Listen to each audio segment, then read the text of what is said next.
அனைவருக்கும் வணக்கம். இது நம்ம சேனல் ஸ்பைசி குக்கிங் 360. வீடியோ பார்க்குற எல்லோரும் மறக்காமல் நம்ம சேனலை சப்ஸ்கிரைப் பண்ணிக்கோங்க. நம்ம இன்றைக்கி என்ன டிஷ் செய்ய போகிறோன்னா கிரில் சிக்கன்.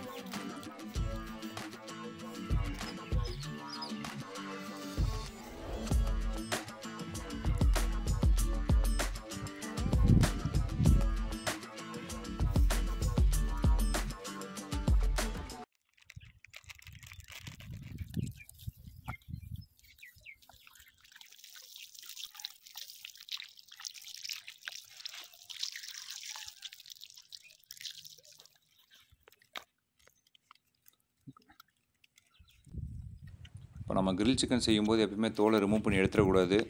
ஏன்னா தோலோடு இருந்தால் தான் உங்களுக்கு சிக்கன் கருகாது. அதனால் தோலை ரிமூவ் பண்ணாமல் இந்த மாதிரி கறியிலேருந்து பிரித்து மட்டும் விட்டுக்கோங்க. இப்போ நான் செய்கிற மாதிரி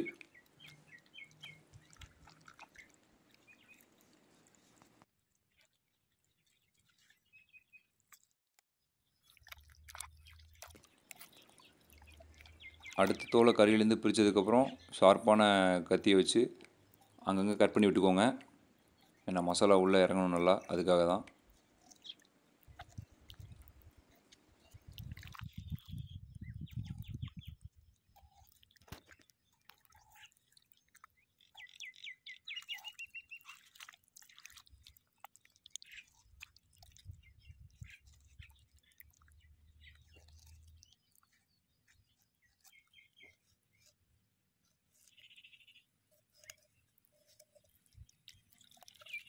அடுத்து என்னென்ன இன்க்ரீடியன்ட்ஸ் தேவைப்படுதுன்னு பார்க்கலாம் வாங்க. பூண்டு,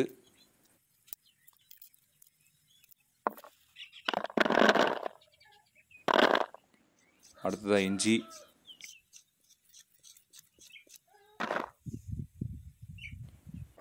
சின்ன சின்னதாக கட் பண்ணிக்கோங்க. ஏன்னா அப்போ தான் அரைக்கிறதுக்கு ஈஸியாக இருக்கும்.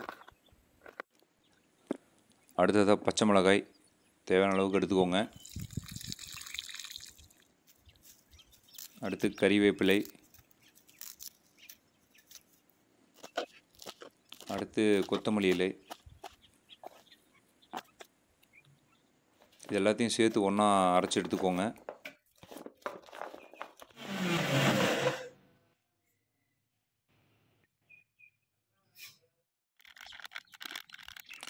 அடுத்ததாக மிளகாய்த்தூள், தனியாத்தூள், சீரகத்தூள்,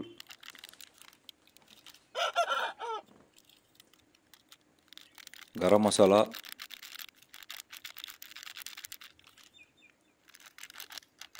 அடுத்து சிக்கன் மசாலா, மஞ்சள் தூள், அடுத்து மிளகுத்தூள்,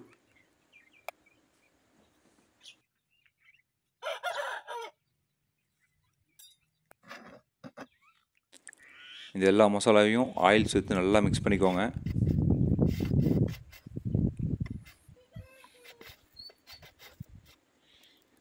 அடுத்ததாக தயிர் சேர்த்துக்கோங்க. தயிர் சேர்த்து நல்லா மிக்ஸ் பண்ணிக்கோங்க. அடுத்ததாக நம்ம அரைச்சி வச்சுருக்க பேஸ்ட்டை சேர்த்து நல்லா மிக்ஸ் பண்ணிக்கோங்க.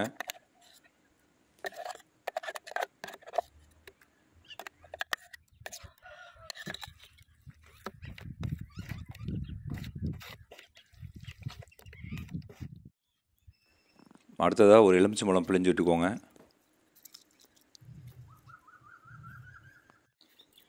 அடுத்து உப்பு சேர்த்துக்கோங்க. உப்பு எப்போவும் மசாலாவில் கொஞ்சம் அதிகமாக இருக்க மாதிரி சேர்த்துக்கோங்க. ஏன்னா அப்போ தான் கறி கரெக்டாக இருக்கும். அடுத்து ஃபுட் கலர் ஆட் பண்ணிக்கோங்க. ஏன்னா ஃபுட் கலர் உங்களுக்கு ஆப்ஷனல் தான். இது நீங்கள் சேர்த்துட்டாலும் சேர்த்துக்கலாம், இல்லை வேணானாலும் விட்டுறலாம். ஏன்னா இது கலர் பர்பஸ் மட்டும்தான்.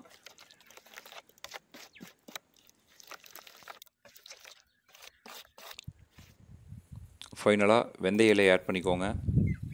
ஆட் பண்ணி நல்லா மிக்ஸ் பண்ணிக்கோங்க.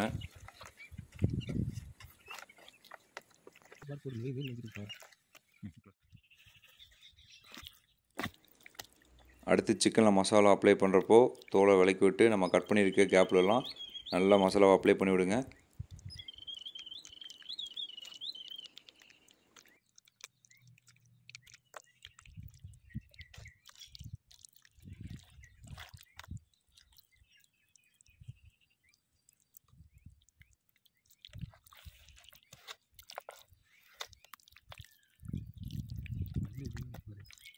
ஸ்மெல் பயங்கரமாக இருக்குது.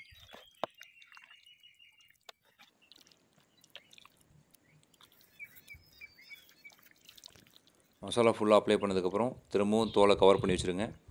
நான் ஏன் தோலை ரிமூவ் பண்ண சொன்னேன்னா, குக் பண்ணுறப்போ கறியோட டாப் லேயர் கருகாமல் இருக்கும், அதுக்காக தான்.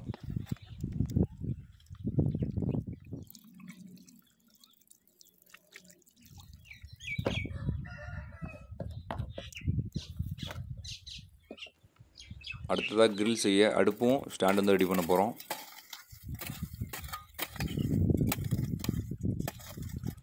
ரொம்ப சிம்பிளான மெத்தட் தான். எனக்கு கண்டிப்பாக எல்லோரும் வீட்டில் இதை செஞ்சு பார்க்க முடியும்.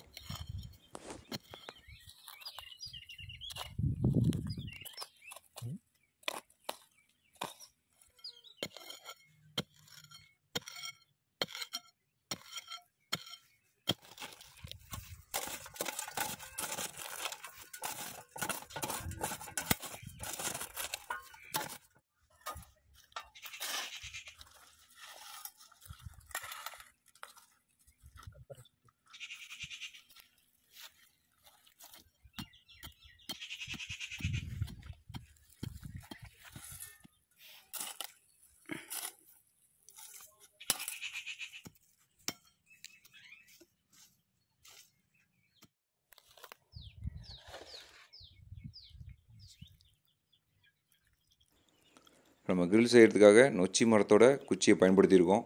இப்போ இதுக்காக நீங்கள் கிரில் கம்பி வாங்கணும் அவசியம் இல்லை. இப்போ நம்ம வீட்டு பக்கத்தில் இருக்க நொச்சி மரம், அப்படி இல்லைன்னா வேப்ப மரம், அந்த மாதிரி குச்சிகளை பயன்படுத்தி கூட நம்ம கிரில் செய்யலாம்.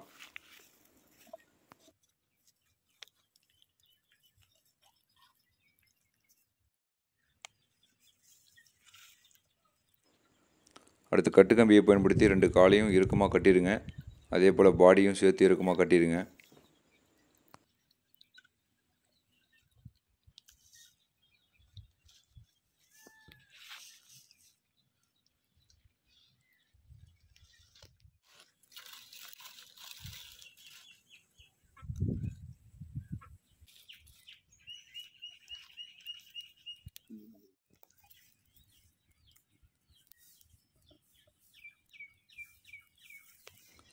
ஸோ அடுத்து நம்ம சிக்கனை குக் பண்ணுறது பார்த்திங்கன்னா ரெஸ்டாரண்ட் ஸ்டைலில் பண்ண முடியாது கண்டிப்பாக. ஏன்னா அதோட செட்டப் வேறு, நம்ம வீட்டில் ஓப்பன் ஸ்பேஸில் பண்ணுற செட்டப் வேறு. கண்டிப்பாக நெருப்பு மூட்டி நீங்கள் இந்த மெத்தடில் தான் பண்ணி ஆகணும். இன்னொரு முக்கியமான விஷயம், நம்ம ரெஸ்டாரண்ட்டில் கிரில் செய்கிறப்போ ஃப்ளேமும் சரி, சிக்கனோட ரொட்டேஷன் சரி ஒரே ஈவனாக இருக்கும். அதனால் ஈவனாக குக் ஆகும். பட் ஆனால் நம்ம ஓப்பன் ஸ்பேஸில் நம்ம வீட்டில் பண்ணுறப்போ கண்டிப்பாக அது பாசிபிளே கிடையாது. ஏன்னா இப்போயே பாருங்கள், காற்றடிக்கிறதுனால நெருப்பு ஒரே ஈவனாக எரியல. அதுவும் இல்லாமல் நம்ம கையில் தான் ரொட்டேஷன் பண்ண போகிறோம். அதனால் ரெண்டுமே ஈவனாக இருக்காது. நீங்கள் காற்றோட வேகத்துக்கு தகுந்த மாதிரி நீங்கள் சிக்கனை ரொட்டேஷனை மாற்றிக்கோங்க, ஸ்லோவாகவும் ஸ்பீடாகவும்.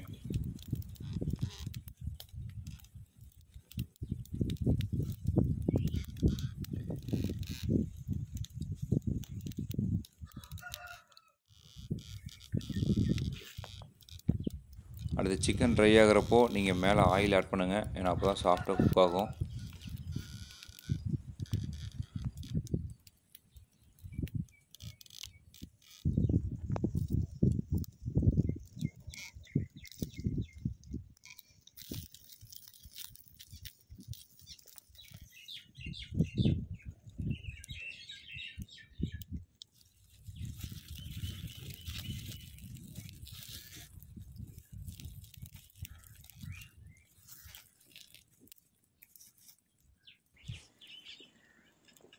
அடுத்து சிக்கன் 50% குக் ஆனதுக்கப்புறம் நெருப்பு ஃபுல்லாக அணைச்சிடுங்க. பேலன்ஸ் வந்துட்டு அந்த ஹீட்லேயே தான் குக் ஆகணும். அப்போ தான் சிக்கன் சாஃப்டாக இருக்கும்.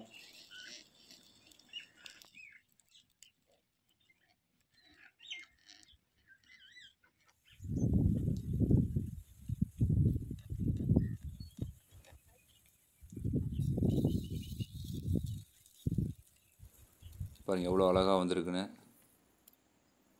அடுத்து நம்ம கட்டி வச்சுருக்க கம்பியை ரிமூவ் பண்ணிடுங்க.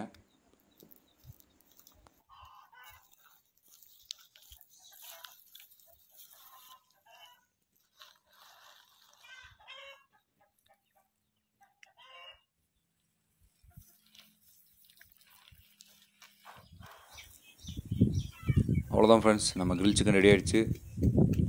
வாங்க எப்படி இருக்குன்னு டேஸ்ட் பண்ணி பார்த்துடலாம்.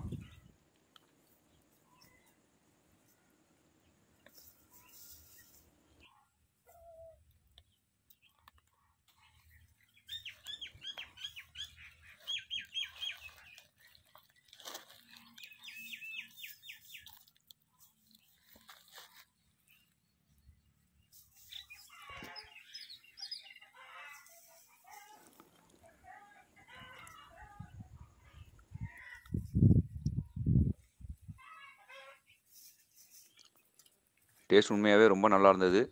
நீங்களும் வீட்டில் ட்ரை பண்ணி பார்த்துட்டு டேஸ்ட் எப்படி இருக்குன்னு கமெண்ட் பண்ணுங்கள்.